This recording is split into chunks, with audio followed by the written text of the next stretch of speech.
Alors si la nourriture est devenue ton refuge et ton unique source de plaisir chaque jour, si tu y penses toute la journée, si tu as des listes d'aliments interdits, si tu as tout simplement un rapport qui n'est pas sain avec la nourriture, alors reste ici, je vais te donner 5 clés pour renouer avec elle.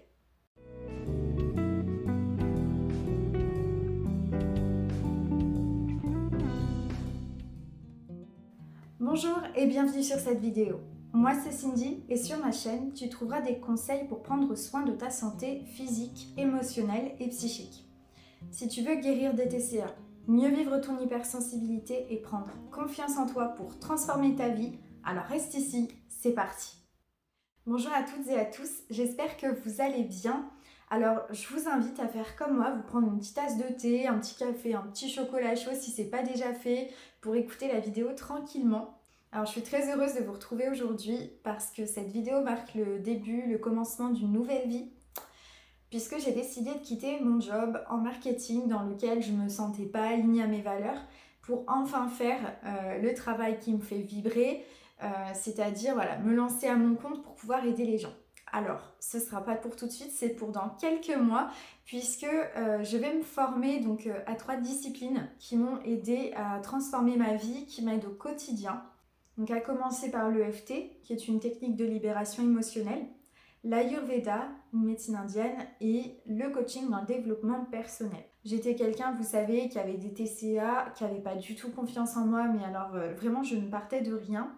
Et puis grâce à ces outils, j'ai réussi vraiment à transformer ma vie, à être heureuse, à être épanouie.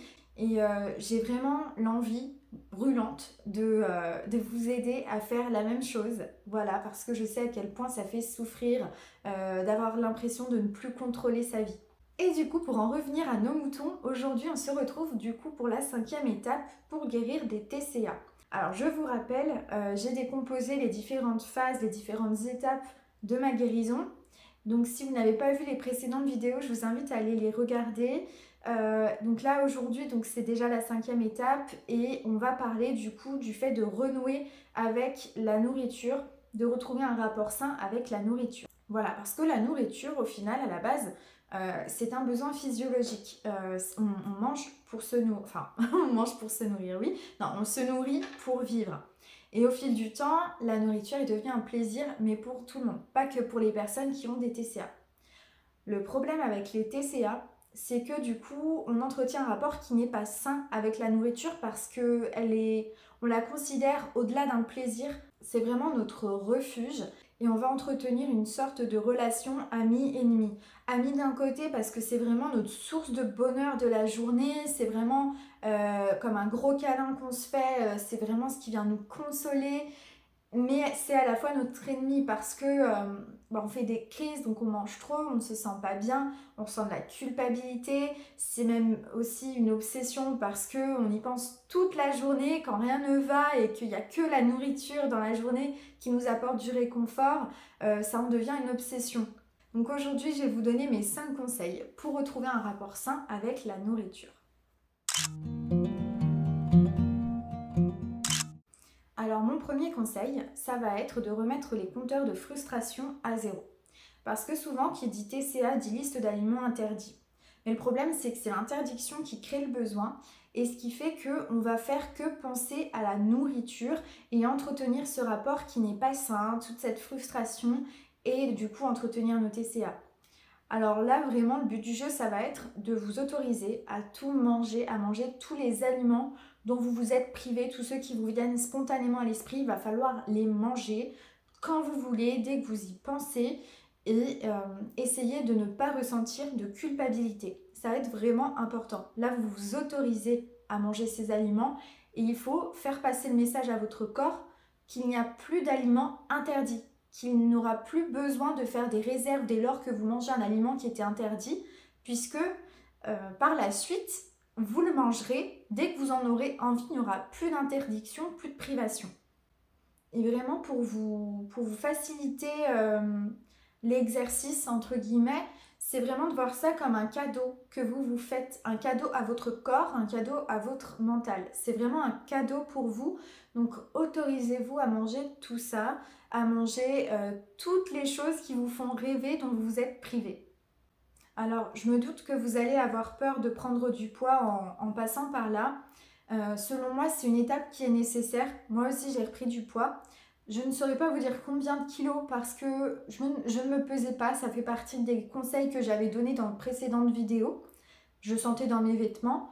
Mais au final, par rapport à tout ce que j'ai mangé, je vous assure que j'ai pas pris tant de poids que ça. Je m'attendais vraiment à prendre 2 fois, 3 fois plus. Il faut vraiment apprendre à vous faire confiance et vous dire que ça ne va durer qu'un temps. Qu'avec toutes les méthodes, tous les outils, les routines qu'on va mettre en place par la suite pour prendre soin de soi, on va reperdre derrière tout ce poids parce que c'est pas uniquement du poids physique, c'est aussi le poids des émotions. Donc tout ça va finir par s'arranger, le corps va se réguler. Donc faites-vous confiance et d'ailleurs vous saurez quand l'exercice de manger ce qui vous fait envie, enfin vous sentirez quand les compteurs de frustration seront remis à zéro, parce que votre corps vous fera sentir tout simplement. Ensuite, mon deuxième conseil, ça va être de ne plus contrôler vos repas dans la mesure du possible. Parce que là, en fait, l'objectif, ça va être de lâcher le contrôle sur la composition de nos assiettes, sur les macros, sur les calories, etc. Ça va être vraiment de remettre le cerveau en pause par rapport à la nourriture, que ça ne devienne plus une angoisse de savoir ce qu'il faut manger, de calculer, etc. Pour ma part, donc ce qui m'a aidée, c'est que quand j'ai quitté Lyon, où j'avais mes TCA, où je vivais seule, je suis retournée vivre chez mes parents pour le temps de me guérir et c'est ma belle-mère du coup qui préparait les repas. Et ça m'a permis justement de ne plus penser à mes calories. J'avais des assiettes qui étaient plus ou moins équilibrées, en tout cas qui n'étaient pas constituées de la même manière que moi lorsque je mangeais seule. J'ai réappris à manger des quantités normales et sans me soucier de si j'ai assez de protéines, si j'ai trop de féculents ou quoi que ce soit. Et ça m'a beaucoup aidée. Donc si vous avez cette possibilité, n'hésitez pas à y avoir recours.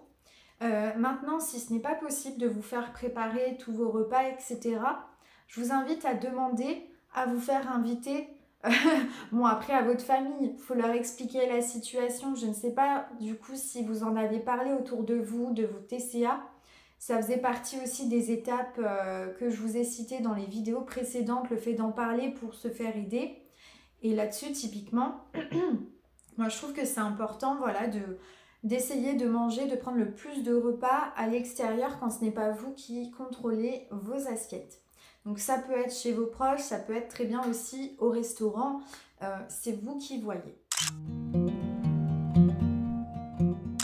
Ensuite, mon troisième conseil, ça va être de ne plus catégoriser les aliments. Donc là, c'est fini les listes d'aliments interdits, on oublie. Donc il va vraiment falloir essayer de trouver votre équilibre. Vous autorisez à tout manger. Après, voilà, tout est une question de quantité. Il faudra vraiment trouver votre équilibre à vous. Je pense qu'il va falloir aussi vous demander quelle est votre vision de la guérison. Si c'est de manger ce que vous voulez, alimentation intuitive, voilà, manger des légumes quand vous avez envie, manger des féculents quand vous en avez envie, ne pas manger de légumes ou quoi que ce soit.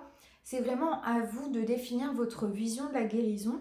Moi, en tout cas, ma vision de la guérison, c'était une guérison globale. C'était continuer à prendre soin de ma santé physique et du coup pouvoir manger sainement sans ressentir de frustration. Et pour ça, j'ai trouvé mon équilibre entre les assiettes équilibrées que je fais la plupart du temps sans me prendre la tête si un jour j'ai plus de légumes ou si j'ai envie de manger du chocolat ou des plats qui sont considérés comme moins sains. Moi, j'ai réussi vraiment à trouver cet équilibre-là et à y prendre du plaisir. Donc à vous de trouver votre propre équilibre finalement. Mais voilà, vraiment, il ne faut plus catégoriser les aliments. Là, je vous parle d'aliments sains et d'aliments moins sains, mais ce qu'on peut considérer comme un aliment moins sain, comme des frites, ben, ça peut être très sain de manger des frites pour le mental finalement. La santé mentale, elle est aussi importante que la santé physique et émotionnelle, donc il faut pas la délaisser. Mon quatrième conseil, ça va être de dissocier l'alimentation et la silhouette. Comme j'ai expliqué dans une précédente vidéo, c'est important de se détacher de son physique pour pouvoir guérir. Et moi, pour ça, c'est l'Ayurveda qui m'a aidée. J'ai arrêté de voir l'alimentation comme un moyen de contrôler mon corps, etc. J'ai vu l'alimentation vraiment comme un moyen de prendre soin de ma santé et au-delà de ma santé physique, également de ma santé mentale et émotionnelle. Tout simplement parce qu'en Ayurveda, on nous explique qu'en fonction de notre constitution, il y a des aliments, et d'ailleurs pas que des aliments, mais des activités, des voies professionnelles, etc., des activités sportives qui vont nous équilibrer, nous faire du bien, nous maintenir en bonne santé, et d'autres qui vont nous déséquilibrer, et qui dit déséquilibre dit apparition de maladies. Et parmi ces aliments notamment qui peuvent créer des déséquilibres, il n'y a pas que des aliments trop gras, trop sucrés, trop salés. On va retrouver aussi certains légumes, certaines légumineuses, certaines céréales. Mais ce qui est intéressant avec l'Ayurveda, c'est qu'il n'y a pas d'interdiction. Vraiment, tout repose sur un principe d'équilibre. On peut très bien manger des aliments qui nous déséquilibrent si à côté on contrebalance en mangeant plus d'aliments qui vont équilibrer.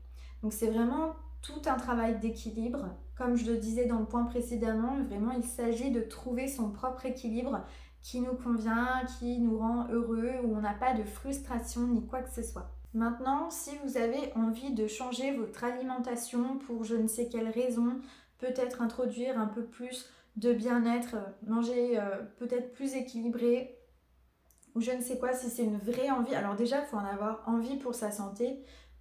De toute façon, voilà, le but, comme je vous le disais, c'est de trouver votre propre équilibre.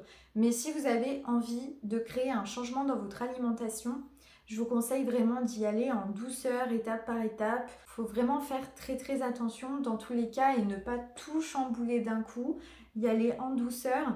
Et ce qui peut vous aider aussi, c'est de le voir comme de la nouveauté dans votre vie, vous en amuser, être enthousiaste à l'idée d'introduire de nouveaux repas, de manger d'une nouvelle manière, d'introduire une routine bien-être dans votre vie. Il faut vraiment la voir avec beaucoup de plaisir. Il y aura plus de chances du coup que vous teniez sur le long terme. Et d'ailleurs, le but d'un équilibre, c'est que c'est un équilibre que vous allez pouvoir maintenir dans la durée. Ensuite, mon cinquième et dernier conseil, ça va être de manger en conscience. Je pense que ça, c'est un truc qu'on fait tous maintenant. On mange tous devant Netflix ou devant la télé ou n'importe quoi. Mais du coup, le problème, c'est que ça crée une déconnexion avec l'acte de manger. On ne se rend plus compte de notre satiété, on ne se rend plus compte finalement on ne savoure pas vraiment les repas. En plus, on va avoir tendance à manger plus vite. Et là, du coup, je vais vous inviter à manger de manière complètement déconnectée de tout, en conscience, sans aucune distraction. Alors, ça ne veut pas dire que ça va durer pour toute la vie, hein. Là, moi, du coup, j'ai arrêté de faire comme ça, mais pendant un bon petit moment, faites-le.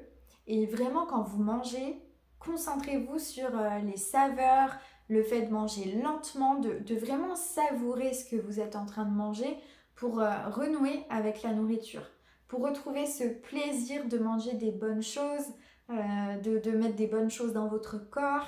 Vraiment, là, ça, je trouve que c'est la cerise sur le gâteau pour renouer avec la nourriture. Alors voilà, c'est tout pour mes conseils aujourd'hui. C'est pas une liste exhaustive, il y a encore plein d'autres choses à mettre en place. En tout cas, moi, c'est vraiment les conseils qui m'ont le plus aidé, qui ont le plus aidé à changer mon rapport à la nourriture. Donc si ça vous a plu, n'hésitez pas à vous abonner pour ne pas manquer les prochaines vidéos. Et n'hésitez pas non plus à partager en commentaire s'il y en a que vous avez déjà essayé et qui vous font du bien aussi, ou si vous avez d'autres conseils à partager. Et en attendant, on se retrouve très vite pour une future vidéo spéciale Noël. À très bientôt, bye!